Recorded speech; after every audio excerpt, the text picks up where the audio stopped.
Bora lá então, esse é o primeiro vídeo da revisão de exercício físico para diferentes populações. Lembrando, eu sou só um acadêmico de educação física, então se eu falar alguma coisa errada, por favor, me corrija aqui nos comentários. Para a gente começar, a gente vai falar sobre as condições vasculares. Basicamente, o nosso sistema cardiovascular, ele é responsável por levar o sangue para o nosso corpo todo, né? Através das nossas artérias, das nossas arteríolas, dos nossos capilares, das nossas vênulas e também da nossa veia cava das veias, no caso. Vão passar ali pelo nosso corpo, né, e levar esse sangue até o coração, que vai bombear e, enfim. Ele vai levar nutrientes, vai levar hormônios, vai levar oxigênio, também vai tirar o gás carbônico, né, levando até o coração. É importante a gente falar também que o sistema nervoso central, ele também tem uma certa influência em cima do sistema cardiovascular, porque, por exemplo, ali no hipotálamo tem alguns hormônios que são produzidos que eles atuam no sistema simpático e no parasimpático, que eles meio que atuam dividindo ali, né, equilibrando o nosso corpo. E, por exemplo, com algum estímulo, o sistema simpático ele pode fazer uma constrição dos vasos sanguíneos e aumentar a frequência cardíaca e também a força com que acontece essa contração. Já o sistema parasimpático, né, que vai contra isso, ele vai gerar uma vasodilatação e vai reduzir um pouco ali a pressão arterial e a frequência cardíaca também do indivíduo. Um dos principais fatores de risco das doenças que a gente vai falar aqui hoje, né, porque existem vários fatores que podem levar a ter essas doenças, mas o que a gente vai mais, entre aspas, bater na tecla é a aterosclerose. A aterosclerose, basicamente, ela é o entupimento de uma veia, que ela acontece que, assim, a gente tem a estrutura do vaso sanguíneo, que, resumidamente, ele é composto por três partes, três componentes, que a gente vai ter o endométrio, que é a parte que tem contato com o sangue, a gente vai ter músculo liso e a gente vai ter tecido adiposo, que ali vai ter um tecido elástico, enfim, porque, né, o vaso ele acaba contraindo, dilatando por conta dessa musculatura, então é importante que tenha esse tecido elástico. E a aterosclerose ela vai acontecer quando tem um acúmulo de placas de gordura, né, de lipídios, por exemplo, que vai acontecer ali entre o endométrio e esse músculo liso. Pode acabar gerando uma constrição desse vaso sanguíneo, né, que também pode levar a um rompimento desse vaso e, em alguns casos, também uma calcificação pode acontecer nesses vasos sanguíneos. Um dos fatores de risco para gerar aterosclerose é o colesterol alto e também a hipertensão, e, bom, tem outros fatores de risco junto com isso. A primeira doença que a gente vai falar é sobre o acidente vascular encefálico, também conhecido como AVE.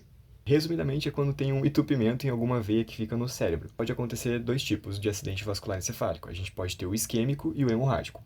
O isquêmico é quando tem ali uma constrição naquele vaso sanguíneo, que acaba levando uma falta de oxigênio em um determinado tecido, que seria ligado por aquele vaso sanguíneo que foi, né, entupido. Por conta, né, dessa isquemia, dessa falta de sangue, vai acabar gerando a necrose daquelas células. E tem também o hemorrágico, que é quando ali naquela região tem um rompimento daquele vaso, né, que leva uma hemorragia na região do cérebro da pessoa. Fatores de risco.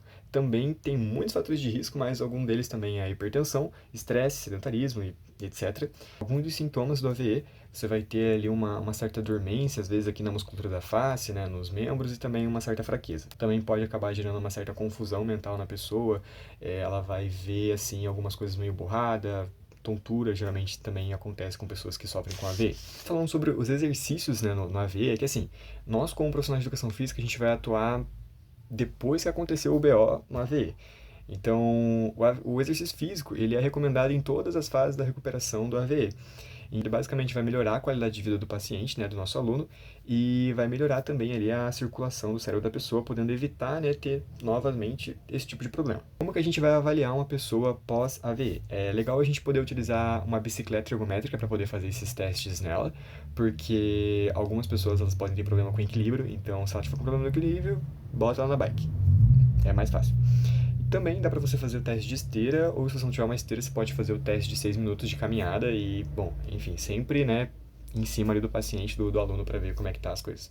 O impacto do AVE no exercício físico é que, assim, num exercício submáximo, né, que a pessoa não precisa dar 100% dela ali, o VO2 dela vai aumentar, porque o corpo entende que tá difícil de mandar oxigênio, então ele vai fazer de tudo para mandar oxigênio para aquele lugar. Mas no exercício em que ela chega no máximo, aí o VO2 cai, porque daí não dá, ele não aguenta, não tem como. Então, basicamente, a fadiga ela vem muito mais rápido, a pessoa cansa muito mais rápido. Isso acaba reduzindo a capacidade funcional do indivíduo e uma das coisas que acontece também com quem tem AVE é uma dificuldade em conseguir aumentar a frequência cardíaca, por isso que a gente tem esse problema ali da queda do VO2. Agora, sobre exercício aeróbico para quem teve AVE, a gente tem ali uma recomendação de 3 a 5 dias por semana para poder realizar exercício físico, né? É legal que você faça 5 dias, né? enfim, você utilizar ali de 40% a 70% da frequência cardíaca reserva, ou numa escala de 11 a 14, naquela escala de esforço, sabe? Que basicamente a pessoa consegue fazer exercício físico, mas ela ainda consegue conversar com você. Meio moderado, meio leve, e é recomendado que você comece fazendo com 20 minutos e progressivamente você vai aumentando até chegar em 60 minutos de atividade. Esse exercício ele pode ser intervalado e você pode fazer ele numa bike, pode fazer numa esteira, pode fazer em lugar aberto, né? Enfim. Já exercícios de força é recomendado que sejam feitos 2 vezes por semana em dias separados, então não pode ser tipo terça e quarta, é legal você fazer, por exemplo, terça e quinta, utilizando 50% a 70% em relação à repetição máxima, de 8 a 15 repetições em 3 séries. E é legal que você utilize máquinas para poder fazer esses exercícios, né, para você evitar pesos livres, porque às vezes a pessoa ela pode estar meio com problemas ali de coordenação, né, de funcionalidade mesmo, então as máquinas elas auxiliam bastante nisso. Fazer exercício sentado e evitar a manobra de Valsalva, que é aquela manobra quando você segura a respiração, sabe?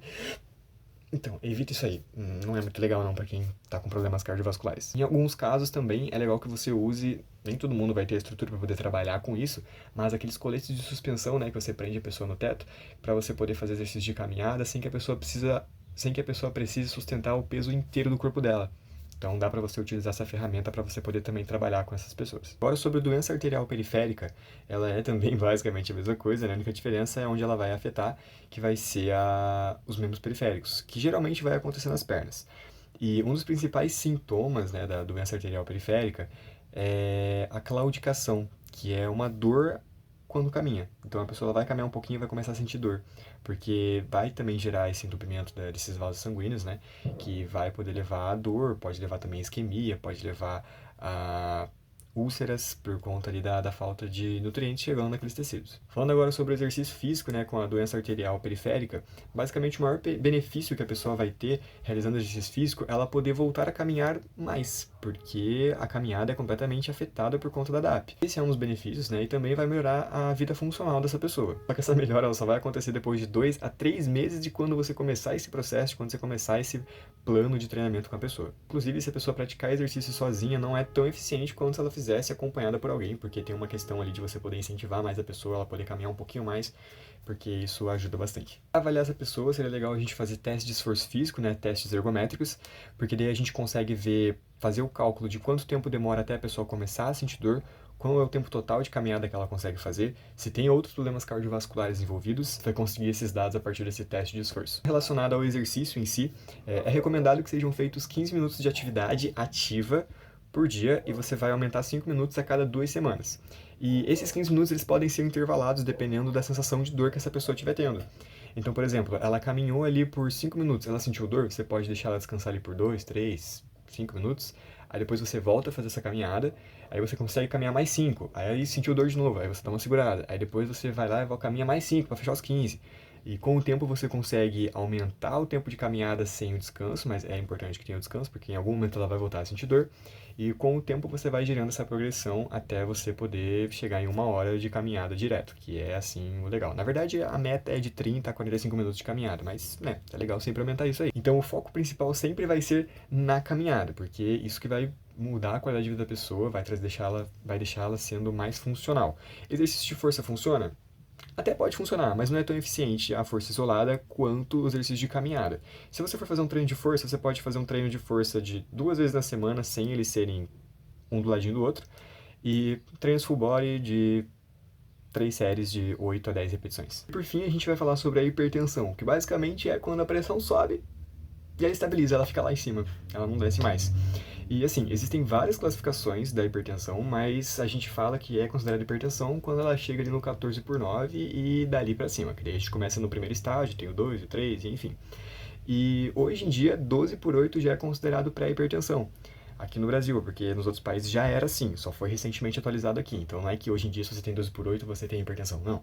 Você está ali no início da parada. O diagnóstico da hipertensão ela é feito a partir daquele exame mapa. Provavelmente já deve ter visto alguém andando por aí, né, com aquele aparelho no braço, que ele vai medir durante 24 horas a pressão arterial da pessoa para tirar uma média para ver se realmente essa pressão ela se eleva e ela se mantém elevada durante o dia.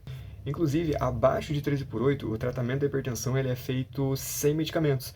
Então você, só que assim, a hipertensão ela também é uma doença, ela é multifatorial. Existem muitas coisas que podem acabar levando uma pessoa a ter pressão alta, que pode ser estresse, alimentação, sedentarismo, tabagismo, alcoolismo, é muita coisa, é muita coisa. Até parâmetro social, pra você ter ideia, interfere na pressão da pessoa. Isso é doideira, tá?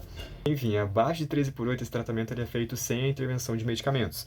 Então você vai ter que ter uma mudança ali no estilo de vida do paciente, né? E também a atividade física, né? O exercício físico ele é essencial para você poder fazer a modulação dessa pressão. Agora, em relação ao exercício físico, um dos benefícios que ele traz para pessoas que têm hipertensão é diminuir a pressão arterial em repouso durante o dia e também fazer uma remodelação cardíaca ali, porque você, por exemplo, você fazendo mais exercício, você vai fortalecer o teu coração e ele vai precisar de menos esforço durante o dia, o que vai diminuir as paredes ali do coração, né? Vai diminuir essa hipertrofia daquele músculo e diminui a chance de você ter um infarto.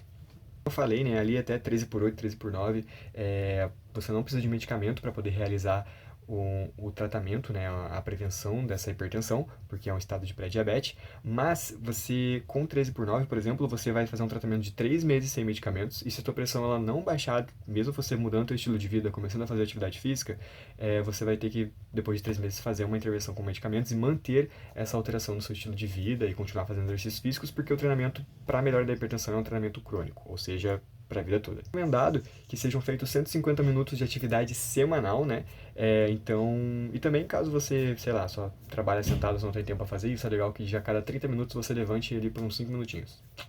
Agora sobre os tipos de exercício em si, o exercício aeróbico ele é recomendado que seja feito de 3 a 5 vezes na semana, mas é legal que quanto mais vezes você consiga fazer, né, se você puder fazer assim praticamente todo dia, é melhor porque é mais eficiente. Vai ser numa intensidade moderada, né? Então, por exemplo, você não tem como aferir ali a pressão na hora do exercício, você pode fazer ali com base na escala de esforço, de 11 até 14, 13 na escala de esforço, que é quando você consegue conversar com a pessoa enquanto ela está fazendo, né? Sem grandes dificuldades. O ideal é que cada sessão de treinamento tenha ali de 30 até 60 minutos e a pessoa ela pode andar, correr, nadar, dançar, enfim, é bem mais amplo. Em relação ao treinamento de força, né, o treinamento resistido, ele é complementar ao aeróbico e ele pode ser feito de 2 até 3 vezes na semana, também numa intensidade moderada. Se possível, também, dependendo do exercício que a pessoa for fazer, ser um exercício unilateral. E com 3 séries de 10 até 15 repetições, com intervalos ali de 90 segundos a 120 segundos, né, que vai dar 1 minuto e meio, 2 minutos. O exercício, já com a intervenção de medicamentos, é legal você conciliar a tua estratégia de treino junto com o medicamento, que, por exemplo, a pessoa ela não precisa tomar medicamento, mas ela treina de manhã, a pressão arterial dela vai baixar em repouso durante o resto do dia. Mas se ela toma medicamentos, por exemplo, de manhã, é interessante que você faça um treino durante a tarde, porque daí a pressão dela vai baixar de manhã por causa do medicamento, e de tarde, quando o medicamento começa a perder um pouquinho de efeito, você faz o exercício físico para voltar a estabilizar essa pressão. Também é importante a gente ter cuidado com qual medicamento o aluno está tomando, porque algum deles podem ser, por exemplo, beta-bloqueadores, podem ser diuréticos, para dar uma segurada ali nesse problema da pressão alta e podem acabar afetando a prática do exercício físico. Então tem que ficar ligado nisso aí.